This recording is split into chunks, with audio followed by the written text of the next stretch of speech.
A huge hit in America, and soon almost the entire population was being tested. And the IQ test became the dominant judge of human intelligence.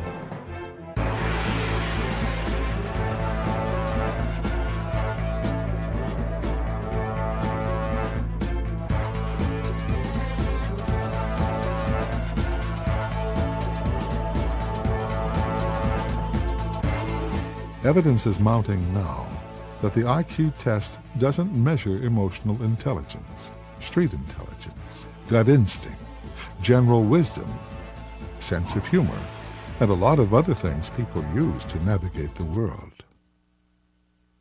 In many cases, girls did better on IQ tests than boys.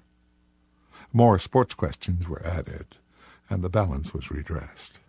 Moron was invented in the town of Vineland, deep in southern New Jersey.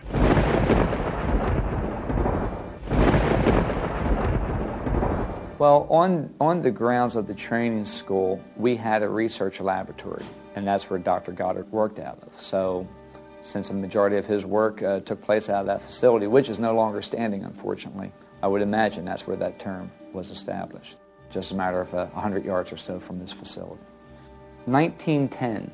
In 1910, Dr. Goddard proposed the term moron to identify higher-level individuals that were formerly labeled feeble-minded. In those days, children that were not very intelligent, put them in a closet, you put them in the attic, and they were abandoned. And he thought that he could train them. So he started giving them special attention, and he was so successful that he decided to enlarge the operation. In the old days, a moron was a person that had a low IQ, but might be a very nice person, might be very sensible, might be very reasonable, may be a very great person. But now, moron is derogatory. What are some of the big inventions that were developed here in Vineland that you know about? The big inventions? The biggest one was probably I have not a clue. They invented the word moron here. I'm sorry? The word moron was invented here. No. Invented the word moron. Wow. No, I did not know that. It's surprising that we use that word a lot. Don't know that it comes from here, though. That word was invented here in Vineland. Well, I don't know that. Do you know that? No. Moron. What is moron? Man, that's cool. Moron. Yeah. You use that word? You never used that word? Nah. You never used the word? You never use the word? See, that's the white folks' word. Isn't that an interesting fact that the people in Vineland have very little concept of this? I think they should give everybody a day off, make it moron day. Everybody get a day off for work. You know what I mean? Like that. Moron day, but just make a note that people in Vineland are not morons, but we just celebrate that day because the word was made up in Vineland. How does it make you feel that Vineland is the home of the word moron, invented the word moron?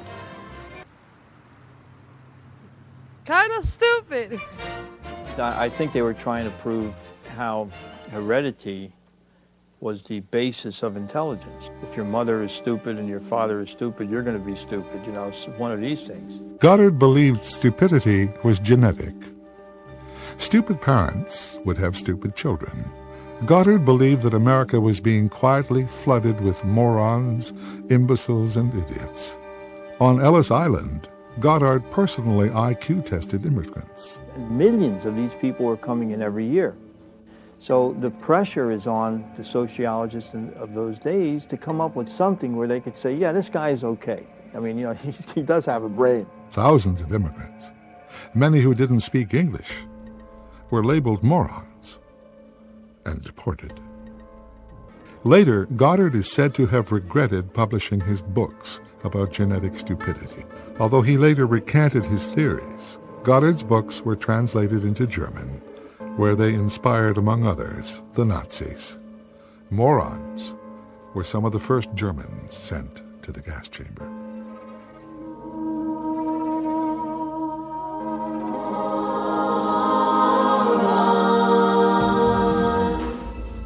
One reason why stupidity may seem so cool is because intelligence doesn't often look smart. Universities are beer halls. Dumb is sexy. Is there any sign of any intellectual activity at your university? What do you mean by intellectual? People reading books, somebody playing the violin, intellectual debate, that kind of thing? No, man. Partially because of the IQ test, our whole concept of who is smart and who is dumb may be completely wrong. When I was in elementary school, they would give us these group IQ tests. And when the school psychologist would come in the classroom, I would freeze because I knew what she was coming for. And I did really poorly on the test.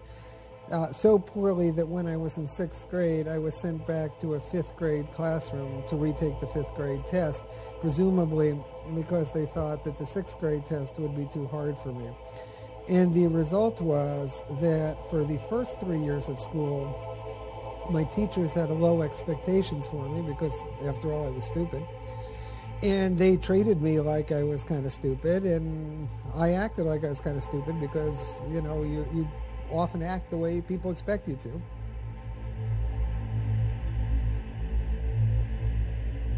This is part of a more general trend in psychology, I think, historically, where we've been very deficit-focused. We focus on what's wrong with people, whether it's what makes them stupid or what makes them have sad moods or what makes them have delusions and hallucinations or what makes them violent. We don't focus much attention on what makes people happy, what makes people live a rich life, what makes people have great relationships, what makes people peace-loving. What's the point in going to school if the world doesn't want you to be smart? In fact, that's a lot of what education is about from the very beginning. It's to make you passive and obedient and not to raise too many problems and so on. So yeah, there are efforts to control people and make them more stupid. But really, it's just a very narrow slice of what it means to be smart that happens to be a good predictor of how people will do in school and other scholastic settings. But there are many other ways to be smart in this world. With the popularity of the IQ test, science clearly identified the dumb. But what about people with high IQs? Are they beyond stupidity? The initial idea for the book was during the Clinton administration because there seemed to be so many smart people in both parties who were acting in stupid ways. When you're talking about people doing the kinds of stupid things like you'd see at Enron, they commit 4 fallacies. They've been so rewarded in their lives that they become very focused and centered on themselves, and they stop caring about outcomes for other people. The second fallacy is what I call the omniscience fallacy, and that is most of these very smart people surround themselves by sycophants.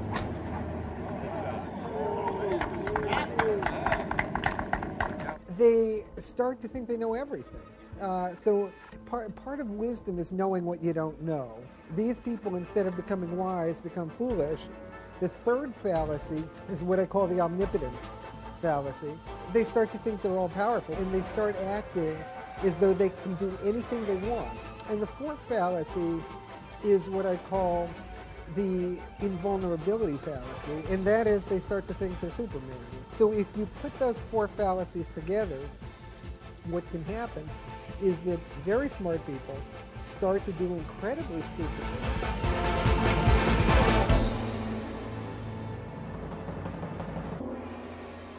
I'm going to say this again. I did not have sexual relations with that woman, Miss Lewinsky. I never told anybody to lie, not a single time, never. All of these people, by any standard, would have done very well on IQ tests, SATs. Why didn't I just stay overnight?